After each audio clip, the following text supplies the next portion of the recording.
Francisco Peixoto Lins, conhecido como Peixotinho, nasceu no dia 1º de fevereiro de 1905, na cidade de Pacatuba, Ceará. Ficou órfão de pai e mãe muito cedo, sendo criado por seus tios maternos em Fortaleza. Seus tios desejavam que ele seguisse a carreira eclesiástica, por isso matricularam-no no seminário católico. No entanto, aos 14 anos, Peixotinho abandonou o seminário após questionar os dogmas da igreja e sofrer diversas penalidades disciplinares. Aos 15 anos, começaram a manifestar-se os primeiros sinais de sua mediunidade, inicialmente sob a forma de terrível obsessão.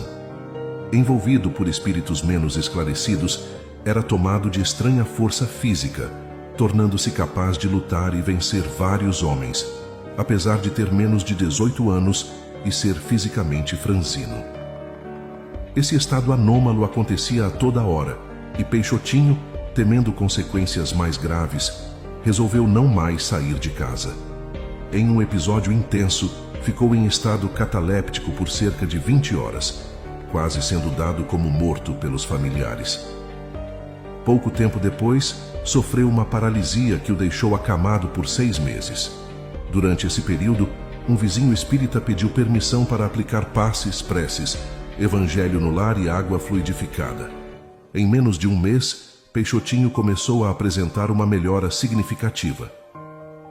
Já restabelecido, passou a frequentar o centro espírita e encontrou na doutrina espírita respostas para suas dúvidas mais profundas.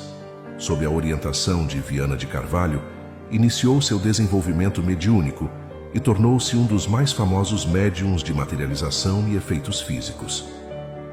Em 1926, foi convocado para o serviço militar e transferido para o Rio de Janeiro, então capital da República. Posteriormente, foi transferido para Macaé, onde fundou o Centro Espírita Pedro. Em 1933, casou-se com Benedita Vieira Fernandes, com quem teve 9 filhos. Sua carreira militar resultou em várias transferências, mas ele sempre se dedicava à prática espírita, onde quer que estivesse. No Rio de Janeiro, reencontrou antigos companheiros e, com Antônio Alves Ferreira, fundou o grupo espírita André Luiz.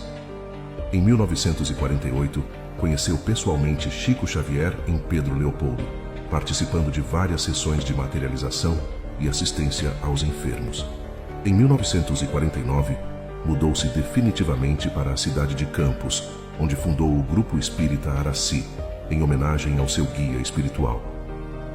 Na noite de 10 de fevereiro de 1949, um acontecimento peculiar marcou a vida de Peixotinho.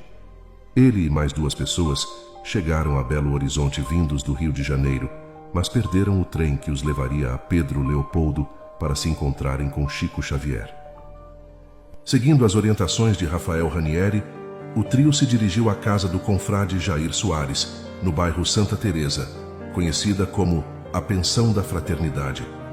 A chuva caía torrencialmente e eles foram acolhidos na residência. Na manhã seguinte, Peixotinho viu o espírito da irmã Sheila ao lado de Dona Ló, esposa de Jair, que estava gravemente doente, acometida por um câncer e desenganada pela medicina. Peixotinho percebeu que a visita a Chico Xavier tinha sido um pretexto da espiritualidade para levá-los até ali. No dia 11 de fevereiro, foi realizada uma sessão de materialização de espíritos e ectoplasmia na casa dos Soares, onde ocorreram fenômenos notáveis de efeitos físicos. No dia seguinte, outra sessão foi realizada em Pedro Leopoldo, na casa de Rômulo Joviano, com a presença de Chico Xavier. Nos dias 13 e 14 de fevereiro, mais reuniões ocorreram na casa de Ló e Jair. Esse processo deu origem a várias reuniões de materialização de espíritos para o tratamento de enfermos. Dona Ló foi curada e viveu por mais 22 anos, até falecer de infarto. Peixotinho foi descrito pelo delegado e pesquisador R.A. Ranieri como um médium de extrema seriedade e dedicação. Ranieri, que acompanhou de perto as sessões de materialização, relatou em seu livro Materializações Luminosas as experiências extraordinárias com Peixotinho, incluindo a materialização de sua própria filha Heleninha, desencarnada quando criança. As demonstrações incontestáveis não pararam por aí.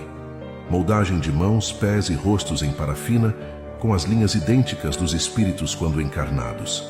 Frases escritas em letreiros luminosos com a assinatura do autor desencarnado. Objetos materializados como pedras e cristais, escrita direta do espírito no papel sem a utilização de canetas ou lápis materiais.